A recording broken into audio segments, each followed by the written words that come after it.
Nous sommes là dans le cadre d'une formation des formateurs avec l'équipe de Tombouctou.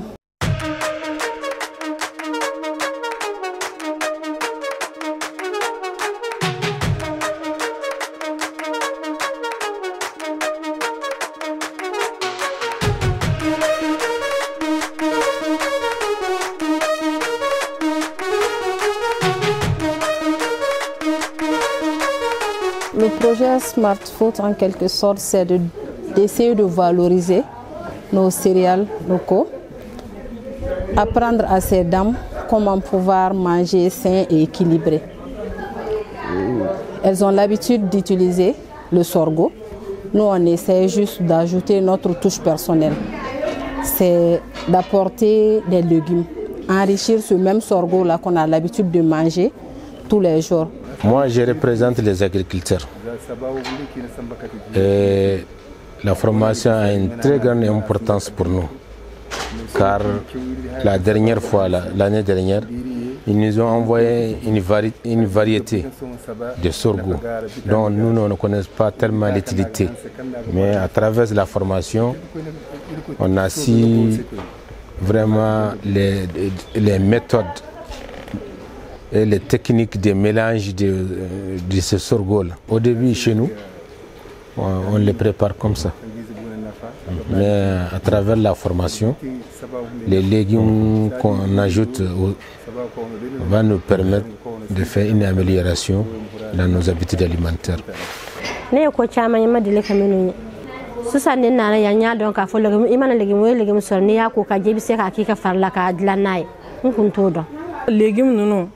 Anya munun tigɛ k'a da tile la sali ni sanni ni wagati tɛmɛna n'a jalen b'i bolo i bɛ se k'a kɛ i ka na i bɛ se k'a kɛ fɛn caman ye o bɛɛ nafa dɔ de ka ɲɛsin mɔgɔw ma.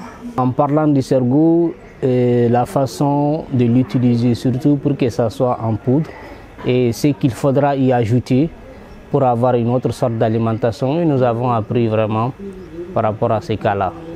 Yalama chama anga jardin kwana mina anya don ka fa be se ka dumini fa mi se ka mindu hala nga tasa sugula ba nyere bola mi se ka de la nyere ni o kondo. Nous ici on a utilisé des courges, des poivrons, des choux paumés, la carotte, des tomates, un peu de tout. Mais on les a enseignés comme quoi ça dépend de la disponibilité. Ces légumes là sont vraiment importants parce qu'ils sont bourrés de nutriments. Des éléments, des micronutriments qui sont très importants pour l'organisme. On va faire le jollof. C'est comme le zamé en bambara. On voit tous les jours qu'on prépare le zamé avec du riz, mais cette fois-ci, c'est du zamé à base du sorgho. On prend des brisures de sorgho, des brisures très fines de sorgho, qu'on torréfie un tout petit peu, et ensuite on ajoute beaucoup de légumes. Mais ça n'a pas été kalama. Fala un todo. An taro ni keninge ni farini ni fenge. Shomugu be ni tega nyaga minyokona mais ça n'a pas été kalama. Elles ont l'habitude de voir du pain, mais cette fois-ci, on ajoute des légumes pour pouvoir encore améliorer le côté nutritif. On prend le sorgho, on ajoute un peu de farine de blé à proportion égale. Ensuite, on met les légumes à l'intérieur. Cette fois-ci, on ne le frit pas avec de l'huile. On met sur vapeur, donc pour faire du pain enrichi aux légumes. Vous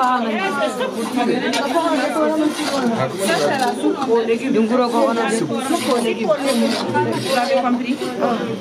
Donc on a pris 2 kilos de niébé qu'on a décortiqué, séché, lavé.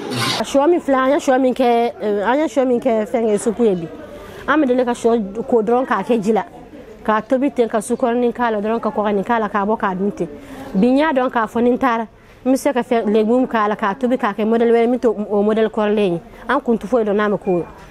Ma shoko ni ban fi an ba danyara nga furula manit se ka don ka fu ka abike du minwere minti ka tobi gansanjila ma bina don ka fu abise ka model chama ni mana fo fe ni bise ka a fendla ibise ka dilan kadu.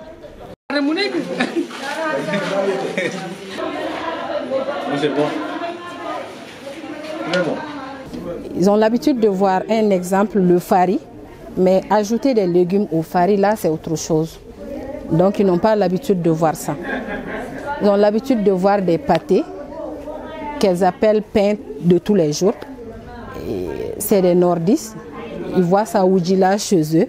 Mais mettre des légumes à l'intérieur de ces pâtés-là, ça, c'est nouveau pour eux. Tout ça, c'est le côté, l'accent qu'on met sur l'importance de la consommation des légumes.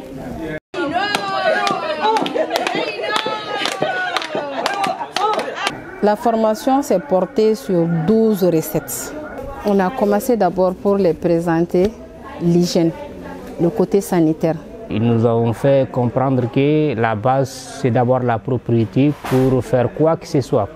Donc après les mesures d'hygiène, nous avons commencé avec les produits qu'il faudra mélanger pour pouvoir donner un aliment sain et surtout favorable pour le corps humain.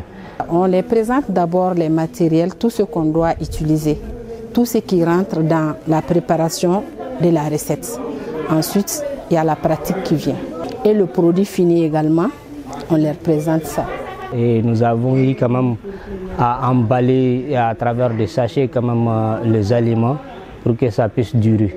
Et c'est à travers des machines aussi qui ont été utilisées ici que nous avons pu aussi faire ce qu'on appelle la phase finale, voilà, de la conservation dans des sachets. Donc ça a été quand même utile parce qu'à travers ça, on avait su qu'on pouvait aussi avoir d'autres produits qu'on pouvait garder à longue durée. Je peux dire que ça s'est bien passé. Les participants ont participé activement à l'activité. Que ce soit des hommes ou des femmes, tout le monde a bien participé. Ils sont aussi à féliciter. Et ils sont là, ils sont curieux. Ils ont bien suivi avec intérêt tout ce qu'on leur a enseigné. C'est l'ICRISAT pour la prise en charge de nos villages, dans nos villages jusqu'à Tombouctou, de Tombouctou jusqu'à Bamako. Et on remercie l'ICRISAT pour la qualité de la formation.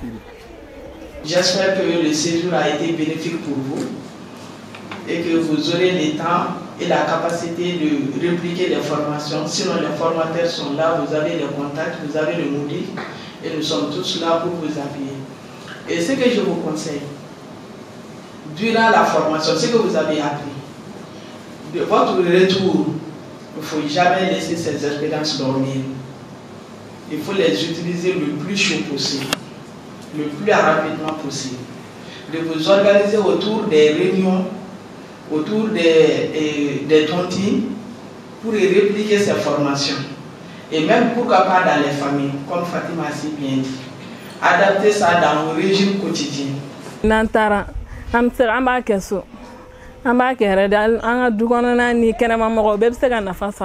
Dès le retour, on va sensibiliser. Les vieux vont sensibiliser les vieux. Les femmes vont sensibiliser les femmes. Les jeunes, comme parmi nous, là, il y a des jeunes. Les jeunes aussi vont sensibiliser les jeunes. Dès le retour, on va expliquer toutes les techniques qu'on a apprises ici. Parce que c'est des bonnes pratiques, c'est des bonnes techniques qui lutteront contre la malnutrition. Parce qu'on ne peut pas apprendre quelque chose ici et de le laisser comme ça. Déjà, ça nous a été dit que d'ici la fin de la formation, on aura des modules qui seront sans doute des guides pour nous faciliter la tâche parce que comme on le savait tous, ce n'est jamais facile d'apprendre et de garder pour toujours sans des supports, quoi. Maintenant, à travers ces supports-là, sans doute, on va pouvoir aider les autres, voilà, en les expliquant comment est-ce qu'ils peuvent aussi utiliser les différents aliments qui sont à leur possession.